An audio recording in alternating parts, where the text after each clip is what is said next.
Comment être une véritable opportunité pour un homme?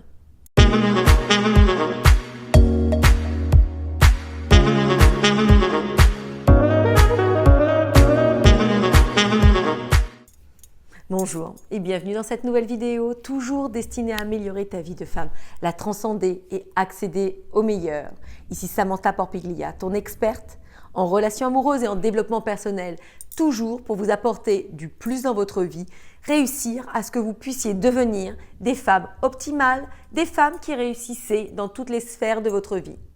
Si mes vidéos vous parlent, si mes vidéos vous apportent quelque chose, n'hésitez pas à les liker à chaque fois. Cela m'aide dans mon travail. Cela ne vous coûte pas grand-chose, mais surtout, moi, ça m'apporte un juste retour, comme quoi ce que je fais n'est pas vain.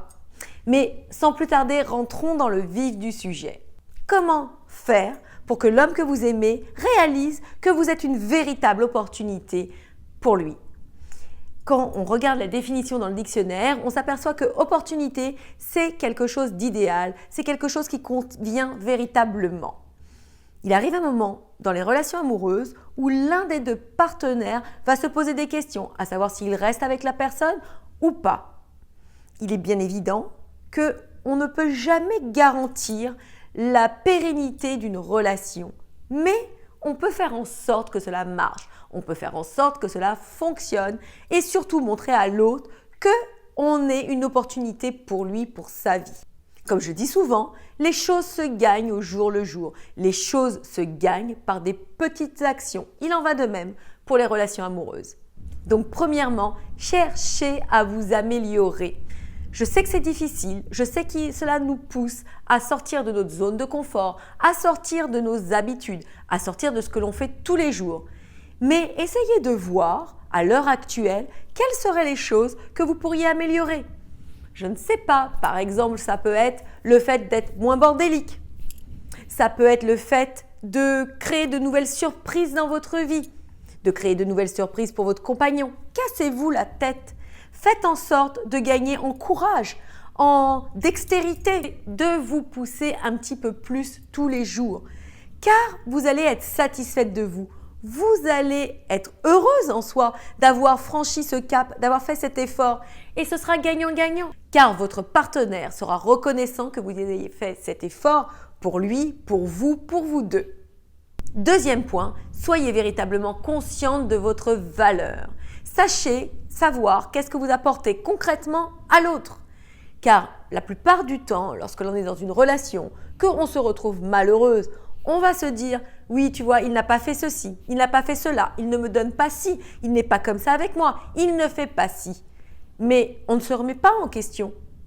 Il est bien plus facile d'incriminer l'autre que nous d'essayer de voir ce que l'on pourrait faire comme effort. Donc, changer l'autre, c'est commencer par se changer. Essayez de comprendre ce que vous apportez réellement à l'autre. Et troisième point, soyez toujours dans cette dynamique de bonheur, soyez toujours dans cette dynamique de positivité. Vous comprenez, la plupart du temps, on va comme ça. Lorsque l'on est avec l'autre, on va vivre des ressentiments, ou on va vivre de la timidité, ou on va vivre de l'épuisement émotionnel par le fait qu'on s'apporte souvent du chaos dans nos peurs, nos angoisses, nos insécurités, nos blocages. Et puis quand on n'est plus avec l'autre, on va l'appeler, on va lui envoyer des SMS, on va s'exprimer, ce qui va le saouler. Essayez de regagner cette confiance, cette positivité lorsque vous êtes avec l'autre, lorsque vous êtes auprès de lui. Car il n'aura qu'une envie, c'est de revenir auprès de vous. Il se sentira bien, il se sentira épanoui et il aura cette démarche proactive d'être auprès de vous. Donc voilà mesdames, n'hésitez pas à me faire vos retours dans les commentaires, à me dire ce que vous êtes prêtes aujourd'hui à mettre en place pour améliorer votre relation future. Car ça aussi, c'est important de le penser. La personne que vous allez devenir ou la personne que vous êtes en transmutation est destinée à s'apporter le meilleur. Donc, n'ayez de cesse de penser à ça et de savoir que le meilleur vous attend si vous faites tout d'abord ce premier pas, cette première démarche. Donc, n'hésitez pas à me le dire dans les commentaires et moi, j'apporterai mon retour, j'apporterai un complément d'information pour vous aider encore et encore. N'hésitez pas à liker cette vidéo si elle vous a plu, si elle vous a impacté et si elle vous a apporté quelque chose. Soyez honnête avec vous-même et aidez-moi aussi à vous apporter toujours le meilleur. Likez donc cette vidéo, partagez à une amie, une sœur, une collègue à qui cela pourrait servir et surtout, abonnez-vous car je le dis souvent, ensemble nous sommes plus fortes. Ensemble, nous pouvons nous apporter le meilleur. Je vous embrasse. Je vous dis donc à très vite pour une prochaine vidéo. Portez-vous bien. Je vous adore. Ciao!